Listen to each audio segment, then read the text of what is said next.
Wow, what a shock. Another Star Wars mech with set 75448, the Clone Shock Trooper mech. Besides our opinion and views on mechs and Star Wars, this set includes 151 pieces, one minifigure, and retails for a retail price of $14.99 USD.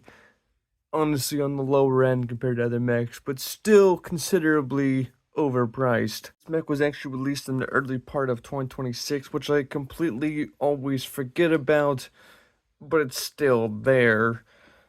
But you know, it's whatever. At least the box art looks considerably very cool. So you should just call this the Slop Trooper mech.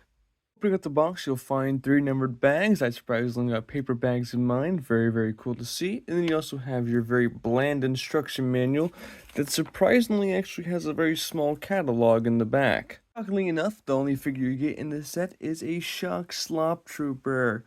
Sweet! And then he also gets a super cool mech to go in. Slop mech? Well, since there's no Ahsoka Tano mech, somebody's gotta fight Darth Maul, which leaves this little shock trooper to do the job. How does he get inside of his own mech? Well, he's got his beautiful blaster here. Very nice.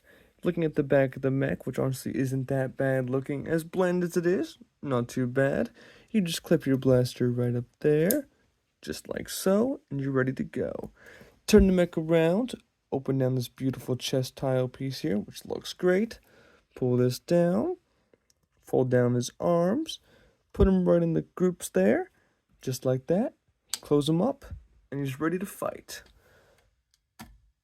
He's not going to win. Does the Shock Slop Trooper even stand a chance? Let's find out.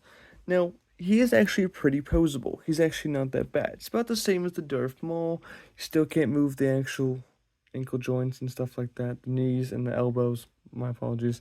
But you can move the arms on the actual joints there, just like such. You can move the fingers a little bit. You can kind of move the legs the same here as the hips. You can do splits if you really want to. You can do some high kicks. Oh yeah, you can move the ankles, the legs. So, that's not too bad. And then you can move his blaster around too, which even better. Here's the blaster.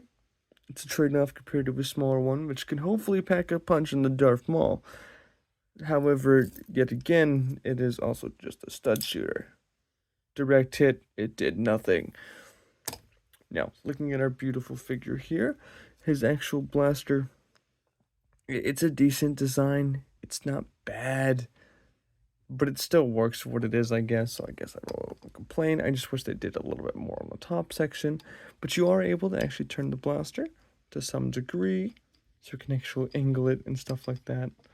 So it can actually has a better shot at hitting Darth Maul, but not too good. There you go. Sending up the arms. Besides that, that's all he can really do. Besides him looking like a medical officer, the overall look isn't that bad either. The coloring's okay. I really like some of the sloping techniques like those. And then for some reason, I'm not really a big fan of these two studs here.